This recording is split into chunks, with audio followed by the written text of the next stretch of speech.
Hello అందరికీ, ఎలా ఉన్నారు? బాగున్నారా? నా చేతిలో ఈ కాయ చూస్తారా? ఇది ఏందో, ఏం కాయనో చెప్పండి. బత్తాయి అయితే కాదు, ఇది గజ నిమ్మకాయ. అంటే ఎంత పెద్దగా ఉంది చూడండి. నా ఫేస్ అంత ఉంది ఆల్మోస్ట్.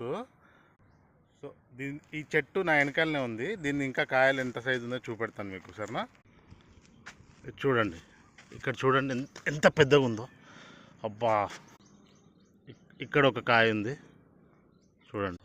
సో ఇది కచ్చి గజ నిమ్మకాయ. పండినాక ఎంత సైజు అయింది చూడండి. ఇంకా ఇది ఈ సైజు వరకు వస్తాయంట. ఫుట్బాల్ సైజు ఉంది చిన్నది. ఇంతసేపు గజ నిమ్మకాయలు చూసారు కదా, ఇప్పుడు ఇది చూడండి మల్బరీ ట్రీ అంట. ఇది ఎంత బాగుందో అసలు. ఇది పండిన కాయ అంట, ఇది పండబోతున్న కాయ. ఎంత టేస్టీ ఉన్నాయో పీక్కొని తింటుంటే మేమైతే. సో మీరు ఎప్పుడన్నా గజ నిమ్మకాయ కానీ మల్బరీ ట్రీస్ ఇలాంటివి మీరు ఎప్పుడన్నా చూసుంటే కమెంట్ చేయండి. అలాగే నా ఛానల్ని సబ్స్క్రైబ్ చేసుకుంటూ మర్చిపోకండి. ఇలాంటి మంచి ఫీల్ చేసే వీడియోలు ఇంకా చేస్తుంటాను. బాయ్.